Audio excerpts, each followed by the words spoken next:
What's up guys, how you doing? So I saw some of the reactions to my last video and for the most part a lot of y'all didn't like it. Again, I did lead off that it was my personal opinion. I just don't like Prismatic because I feel that it is very limiting.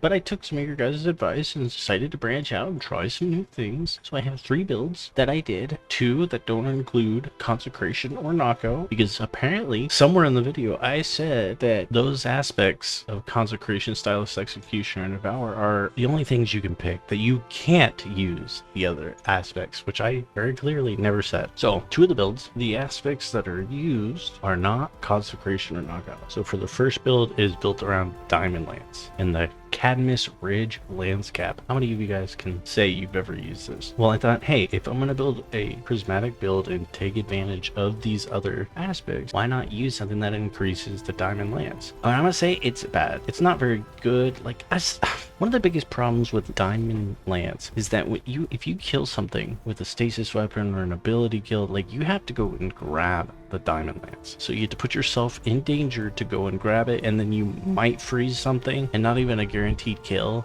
Like, it's very risky. But what's nice about Cadmus Ridge is you can throw it on your barricade and you can, get precision hits and precision kills and create a Diamond Lance at your position. Now, my biggest problem with using this build was that the cooldown on Diamond Lance is way too long. I don't know if it's extended for Prismatic or they extended it for Stasis as a whole. Like, this aspect just has now an extended timer on all of Diamond Lance, because I used to use the Stasis version of this build all the time, and the cooldown on Diamond Lance is actually ridiculous. I'm not gonna lie. It had very good control of the battlefield as I was running through this GM, as you can see, but the only issue is that I had no kill potential. I think I finished this GM you're seeing with like 30 kills while everybody else had like a minimum of 80. I could not kill anything. I just didn't have the kill potential. I had no abilities that helped me. And on Prismatic, it's hard to kill stasis crystals because you don't have increased primary damage to stasis crystals. Yes, I might use this build again. Will I use it on Prismatic? No, I probably will do an actual dedicated stasis build so that I can actually break my own stasis crystals, so I can actually have some shatter damage and kill potential. And so I did try another build. Now the second build has to do with the exotic class item on the Titan, and again, this is using Drenger's Lash and Diamond Lance. Now, I'm just gonna come out and say it, Unbreakable on Titan is pretty butts. Now, why is it bad? Because when you use it, the enemies tend to stop shooting at you, which then you can't charge your Unbreakable shield. It doesn't really work. There needs to be some sort of mechanic where if you use this thing, the enemies will actually target you. But that's neither here nor there. So this build has Diamond Lance and Drenger's Lash, and the exotic class item perks that I had was Spirit of Hoarfrost and Spirit of the Horn, which is kind of interesting because when you send out the shockwave, it does come back and it breaks your ice crystals. The only problem I had with this, maybe it was the GM that is this week, is that creating a bunch of ice crystals at your position is good if the enemies are all around you, but if you're kind of like working your way through something, it's not very good because you have to put yourself in a position and then literally stand still to create these ice crystals and then hope you just don't get fried. Like, I think Spirit of Hoarfrost, or Hoarfrost in general, needs a slight tweaking because it needs to apply some sort of benefit that's not just this ice wall become rally barricade.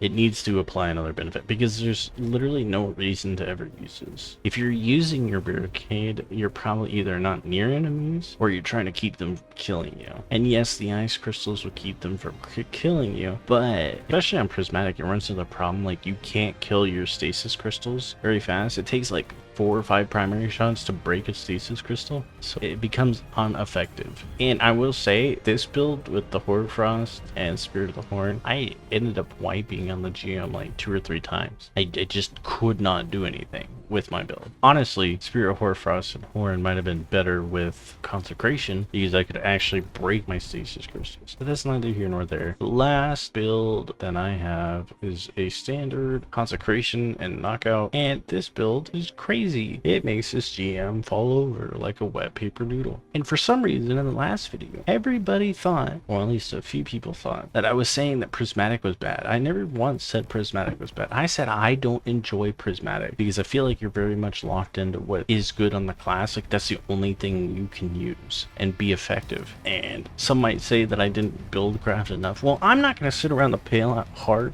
for 10 hours trying to get the one that I want, especially when a majority of them that I have gotten are just duplicates. That's not fun to me. I'm not going to sit around just waiting and hoping to get the right one. And I'm not going to load up some macro. That seems kind of cheap. But again, Prismatic's not bad. It's just kind of boring. Like the whole gameplay loop of Prismatic is, I gain Transcendence. I use Transcendence. Oh, when Transcendence is over, I work to get Transcendence again. If you really want to make Prismatic as strong as you possibly can, throw on a kinetic weapon, Kavastov, Outbreak, Wither Horde, things like that, and you just buff up your kinetic damage as much as you possibly can. You throw on the Aspect, Facet of Grace, defeating targets with kinetic weapons grants you bonus Transcendence energy, defeating targets with your super grants you and nearby allies bonus Transcendence energy, and you just focus all into Transcendence and making sure you can get Transcendence as much as you can. Then Prismatic will be the strongest thing ever. Legit, you need no other build than just Transcendence. It is a gameplay loop. Kill with kinetic weapon, gain Prismatic Transcendence, transcend, spam your abilities when Transcendence is over, which lasted probably like 30 seconds. Go back, kill stuff with some kinetic weapons. You really don't need any elemental type or anything. Your super really also doesn't even matter, so throwaway one-shot supers are probably the best. I don't know. I'm just not a fan of it. There doesn't need to be some big debate about it. Like, you can't argue my opinion away. Like, I have tried to build craft on Prismatic, but when the whole gameplay loop is one thing, because like they have like half of a subclass here, which is to just gain your Transcendence so you can spam the special grenade. Your build goes out the window when you get Transcendence, and you're basically just through your abilities, and you want the strongest version of those abilities, and you probably want the aspects that benefit you the most while using Transcendence. That's why I said Stylus Executioner, Devour, and Consecration, because those are the strongest aspects while you're using Transcendence. Devour because you get your health back. Stylus Executioner because you get invisibility. Right? Those other dodge ones really don't matter because Transcendence does not affect class ability regen. The only reason on Hunter you get it back is because you're probably running Winter's Shroud with Stylus Executioner. And when you throw your Transcendence grenade, it has stasis, so it's slowing, so you gain your class ability back. That's the only reason. But feel free to argue in the comments. If you enjoy this content, make sure to like and subscribe, and I will see you guys later.